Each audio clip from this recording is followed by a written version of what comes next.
பா சொல்லுப்பா. இந்த ராஜா ஆபீஸ் இவரையும் உனக்கு இந்த மாதிரி மெசேஜ்லாம் அனுப்புறாரு. நாளைக்கு பீச் போலாமா, சாப்பாடு எடுத்துட்டு வராத, ரெஸ்டாரண்ட் போய் சாப்பிடலாம், நீ தான் எனக்கு ஊட்டி விடணும், மிஸ் யூ. ஏன் இவர் இப்படிதான் மெசேஜ் அனுப்புறாரு? ஆம்பளை தானே அவன். அப்படிதான் அவன் ஒரு சின்ன வயசுல அப்படிதான். அவன் என் மேல ரொம்ப பாசம். ஸோ அதனால வந்து அவன் அப்படிதான்.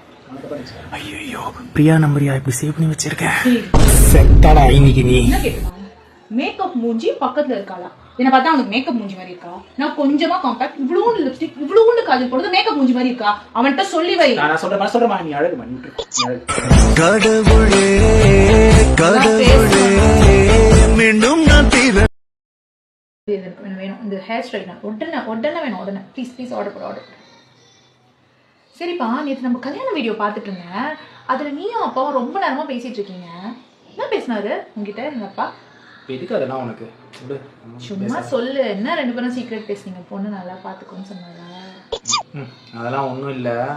சீர்வரிசை ஏதாவது வேணும்னா கூட எக்ஸ்ட்ரா வாங்கிக்கோங்க, பொண்ணு திருப்பி அனுப்பிச்சிடாதீங்கன்னு சொன்னார். என்னமோ நான் வந்து விளையாட்டாக எடுத்துக்கிட்டேன். இப்போதான் புரியுது. அப்படியா சொன்னாரு?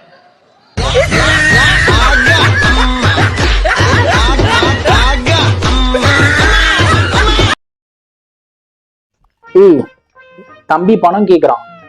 அவனுக்கு நம்மள விட்டா யாருமே இல்லையா பணம் கேக்குறதுக்கு? கேட்டது உன் தம்பி.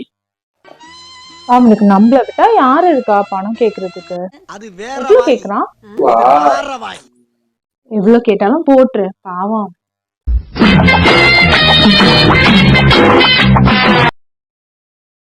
உனக்கெல்லாம் நான் செட்டே ஆக மாட்டேன். பக்கத்து வீட்டுல வேலை செய்ய ஒரு ஆண்டி வராங்க, அவங்க புருஷன் கூட ஓடி போயிட்டான். நீ அந்த ஆண்டியை கல்யாணம் பண்ணிக்கோ.